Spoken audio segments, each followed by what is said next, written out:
మద్యపానం మానివేయాలనే కోరిక ఉన్న వ్యక్తులకు ఆల్కహాలిక్స్ ఎనానిమస్ కార్యక్రమం ఎంతగానో ఉపయోగపడుతుందని ఆంధ్రప్రదేశ్ రాష్ట్ర red cross society chairman, Kakinada జిల్లా red cross society chairman YD Rama Rao పేర్కొన్నారు.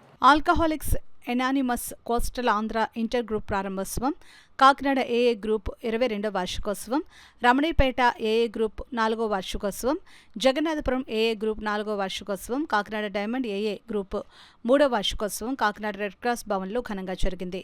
ఈ కార్యక్రమంలో ముఖ్య అతిథిగా పాల్గొన్న వైడి రామారావు మాట్లాడుతూ, మద్యపానం మానేయాలి అనే కోరిక ఉన్న వ్యక్తులు ఆల్కహాలిక్స్ ఎనానిమస్ గ్రూప్లో సభ్యులుగా చేరి త్రాగుడు లేని ప్రశాంత జీవితాన్ని గడపాలని అభిలషించారు. గౌరవ అతిథిగా పాల్గొన్న డాక్టర్ డివివి సత్యనారాయణ మాట్లాడుతూ, మద్యపానం వల్ల ఏర్పడే దుష్పరిణామాలు గురించి వివరించారు. ఈ కార్యక్రమంలో కాకినాడ, రాజమహేంద్రవరం, అమలాపురం, పిఠాపురం, తిమ్మాపురం, నర్సీపట్నం, కింతలి, పాయకరావుపేట, ఎలమంచిలి, గాజువాక, విశాఖపట్నం, చీపురుపల్లి, ఎస్కోట, గరివిడి, పాల్కొండ, జమ్మాదేవిపేట తదితర ప్రాంతాలకు చెందిన ఏఏ సభ్యులు పాల్గొన్నారు. దేశంలోనే ఒక ప్రతిష్టాత్మకమైనటువంటి రెడ్ క్రాస్.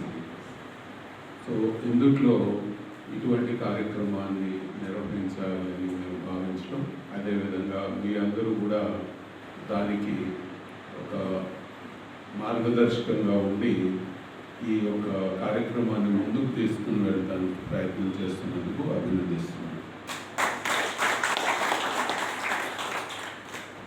సమాజంలో అనేక రుగ్మతులు ఉన్నాయి, కానీ మద్యము, డ్రగ్స్ ఇవి ఈ మధ్యకాలంలో ఒక పరిమితిని దాటిపోయి ప్రతి కుటుంబాన్ని కూడా నాశనం చేసేస్తుంది.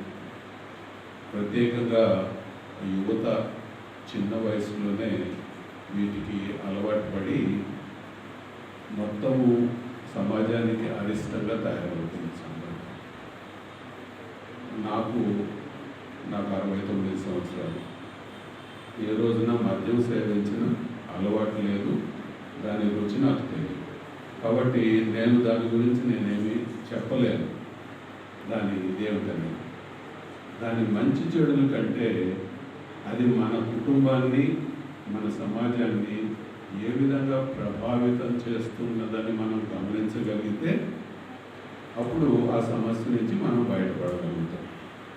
ఆ సమస్యని నుంచి బయటపడడానికి ఆ సమస్య తెలిసిన వాళ్ళు మాత్రమే చేయగలుగుతారు. నేను వచ్చి చెప్పలేను, నేను మంచి మాట చెప్తాను, నాయన ఇది తప్పు, లేదా మీరు ఇది పూర్తిగా దీనికి బానిసలో మాకండి, ఇలానే నేను ఒక మంచిది.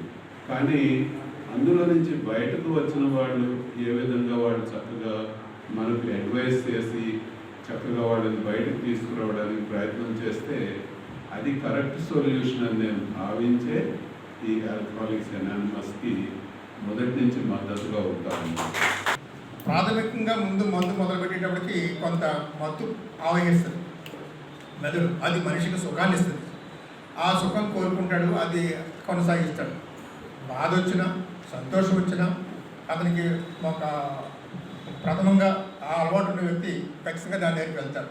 దాన్ని అవాయిడ్ చేయడం కోసం మాత్రమే మన సంఘ సభ్యులు తమ అనుభవాలు చెబుతూ ఏ చెడు లక్షణాలు మనకు దాపరించినాయో, మనకి ఆపాదించబడ్డాయి ఆల్కహాల్ ద్వారా, ఏ మనం అనర్థాలు మనం ఎదుర్కొంటున్నామో మిగతా వాళ్ళకి చెప్పాలి.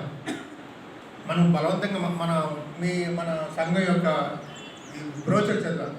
మనం ఎవరిని బలవంతంగా మానమని చెప్పట్లేదని చెప్పడం కూడా మనం బాధ్యతగా తీసుకుందాం. మనం ఏవైతే అనుభవిస్తున్నాం, మానేసిన తర్వాత ఏ విధమైన సౌకర్యాలు అనిపిస్తున్నాము, గౌరవ మర్యాదలు మనం ఆస్వాదిస్తున్నాము, అవి ఉంటాయని చెప్తాం. గౌరవ మర్యాదలు ప్రతి ఒక్కరికి అన్నం కంటే ముఖ్యం. కాబట్టి ప్రతి ఒక్కరు అది కోరుకుంటాడు.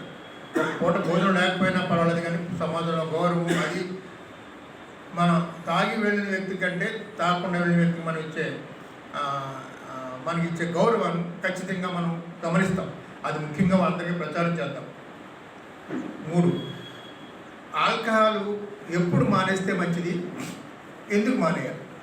ఆరోగ్యరీత్యానే కాదు, కుటుంబం ఆర్థిక అవసరాలు ఇచ్చే కూడా మానేయాలి. వ్యవసాయ కుటుంబాల దగ్గరికి వెళ్తాం, పల్లెటూరులో ప్రాథమికంగా వాళ్ళ ఆదాయం ఆ రోజు చేసిన పనికి శ్రమకు తగ్గ ఫలితం వస్తుంది. దాంట్లో ఎక్కువ శాతం ముందుగా ఇంట్లో డబ్బులు ఇవ్వకుండా సారాయి గుడ్డ దగ్గరికి వెళ్ళే వ్యక్తులు ఖచ్చితంగా 100 మందికి 100 మంది ఉంటారని నా అభిప్రాయం.